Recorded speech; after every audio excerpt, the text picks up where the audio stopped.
잠시 기도하고 속상 예배 시작하도록 하겠습니다. 하나님 감사합니다. 오늘도 모든 것이 하나님의 은혜인 줄 믿습니다.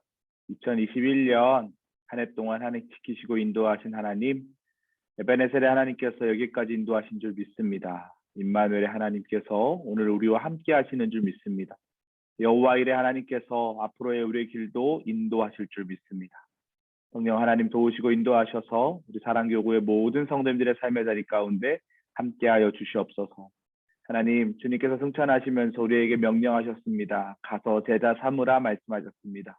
전도자로 살아가게 하시고 하나님의 뜻을 이루는 믿음의 삶을 살아낼 수 있도록 인도하여 주시옵소서.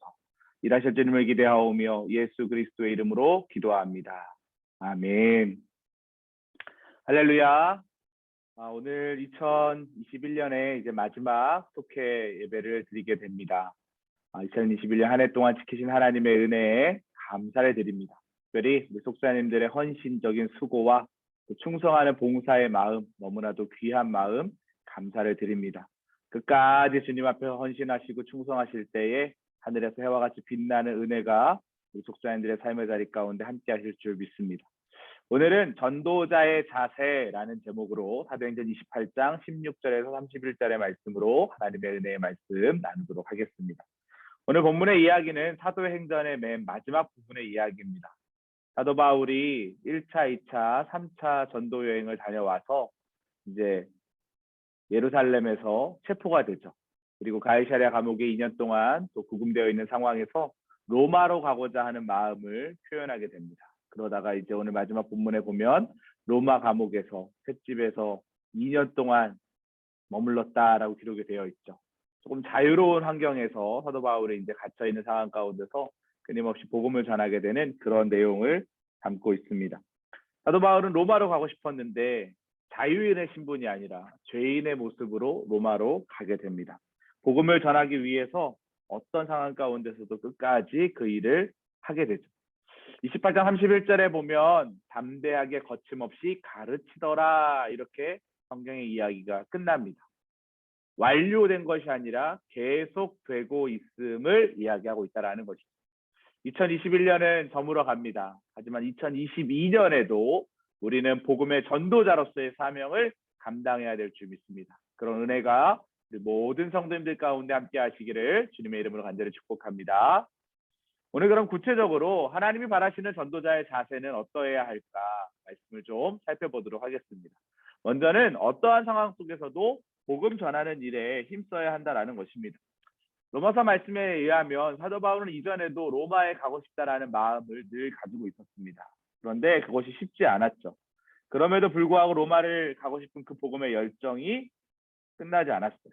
그래서 결국에는 이 로마 시민권자라는 그런 타이틀을 내세워서 자신이 지금 죄수의 신분도 잡혀 있는 상황에서 나는 가이사에게 황제에게 가서 재판받겠다. 나 로마 가겠다라는 이야기를 하게 됩니다. 복음을 전할 수만 있다면 어떤 고난이라도 마다하지 않겠다라는 사도 바울의 의지를 우리는 볼 수 있다는 것이죠. 바울은 언제 어디서나 예수님과 하나님의 나라를 전했습니다. 때를 어떤지 못 얻든지 복음 전파하는 일에 마음을 쏟았다라는 것이죠. 바울이 만약에 우리가 이제 고린도 후서라든가 이런 성경에 보면 바울이 고통당하는 장면들을 많이 볼 수 있지 않습니까? 바울이 그 고난의 상황 가운데 고통의 상황 가운데 주저앉았다면 낙심하고 그냥 포기했다면 우리 안에 이 바울이 전한 복음의 이 순수한 열정이 전달될 수 있었을까요? 아마 그렇지 못했을 것입니다. 성경에 바울 서신이 없었을지도 모릅니다. 하지만 바울은 끝까지 온갖 위협 속에서도 복음을 전했다라는 거예요. 마찬가지입니다. 우리가 인가 기도 대상자들이 있죠. 또 품고 기도하는 태신자들이 있습니다. 영혼 구원해야 될 대상자들이 너무나도 많이 있습니다. 우리가 만약에 전하지 않으면 그들이 복음을 들을 수 있을까요? 그럴 수 없다라는 것입니다. 전하는 자가 있어야 들을 수 있다라는 것입니다. 사랑하는 성도 여러분, 포기하지 마시고 끝까지 복음 전하는 사명을 감당하시기를 주님의 이름으로 간절히 축복합니다. 두 번째로 하나님이 바라시는 전도자의 자세는 어떠해야 할까요? 예수 그리스도와 하나님의 나라만입니다. 하나님의 나라만 전해야 한다라는 것입니다. 로마에서 바울은 무엇을 했습니까? 예수님을 전했어요. 하나님 나라를 증언했다라는 것입니다.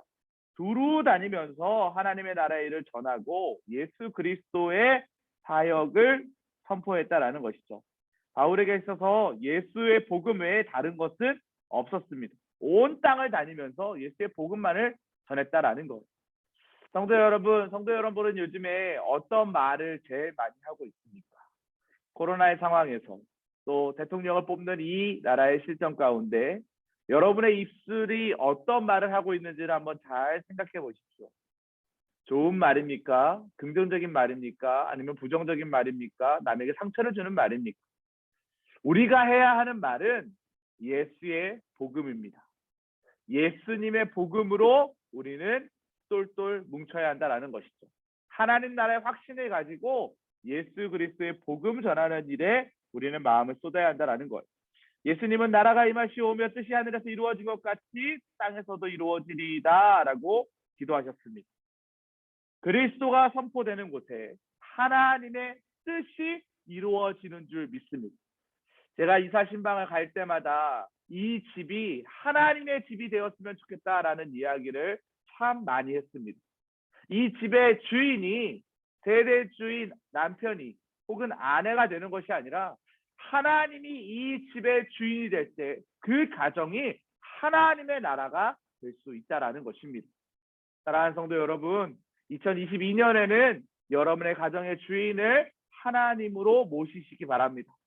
그리고 우리가 하나님의 나라의 전도자가 되어서 우리 가정뿐만 아니라 우리 주변에 있는 수많은 사람들에게 주의 복음을 전하는 그런 일들을 감당하시기를 주님의 이름으로 간절히 축복합니다. 마지막 세 번째로 바울은 어떠한 자세를 가졌습니까? 담대하게 거침없이 복음을 증거했다라는 거예요.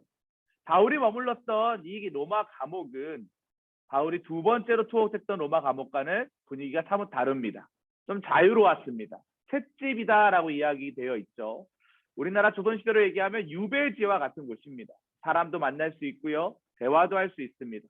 찾아온 사람들을 모두 맞이했고 그들에게 그리스도를 전하는 일에 거침이 없었다라는 거예요. 바울은 지금 죄인의 신분이었지만 그리스도와 하나님 나라에 대한 열정으로 아주 가득했다라는 것이죠. 성도 여러분, 여러분들은 지금 무엇에 초점을 맞추고 있습니까? 2021년이 저물어가고 있습니다. 2022년을 우리는 새해를 기대하는 마음으로 기다리고 있습니다. 다른 그 무엇보다도 우리는 한 영혼을 구원하기 위한 거침없이 열방으로 뛰어들어서 달려가서 그들에게 복음 전하기 위한 마음을 꼭 가져야 될 줄 믿습니다. 새해가 되면 버킷리스트라는 것을 작성합니다. 올 한 해 동안 나는 이런 일들을 꼭 해야겠다라는 생각을 하죠. 여러분, 올 한 해 동안에는 5명에게 복음 전하는 일을 결심해 보시기 바랍니다. 하나님의 복음을 전하는 일에 마음을 쏟아보자라는 것이죠. 바울의 열정을 통해서 하나님의 나라가 확장되었습니다. 전도자는 복음의 사명을 품는 사람입니다. 복음의 사명자는 그리스도를 품고 어떤 방해가 있다 하더라도 거침없이 세상으로 내어 달리는 사람이 되어야 될 줄 믿습니다. 우리 사랑교구의 모든 성도님들이 그런 사람이 되기를 주님의 이름으로 간절히 축복합니다. 어떠한 상황이 있다 하더라도 주님이 나와 함께 하심을 믿고 주님과 손잡고 주님과 다름박질하며 주님이 나에게 주신 그 은혜에 감사하는 마음으로 선포하는 인생 되시기를 주님의 이름으로 간절히 축복합니다. 잠시 기도하시겠습니다. 하나님 감사합니다. 바울은 로마에서 오직 그리스도와 하나님의 나라만을 선포했습니다. 다른 어떤 것에는 목적을 두지 않았습니다. 오직 예수만 증거했습니다. 십자가의 능력만 증거했습니다.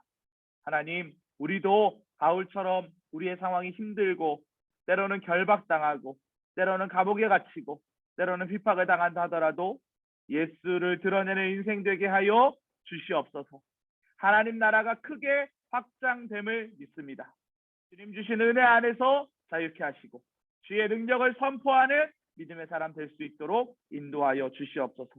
주님 원하시는 귀한 뜻이 이루어지길 간절히 원하오며 특별히 사랑교구의 모든 성도님들 주의 복음 전하는 일에 마음을 쏟는 복음의 파수꾼 역할을 감당하는 하나님의 백성 되길 간절히 원하오며 예수 그리스도의 이름으로 기도합니다. 아멘. 복음을 전하는 일에 마음을 쏟으시는 모든 성도님들 되시기를 주님의 이름으로 간절히 축복합니다. 감사합니다.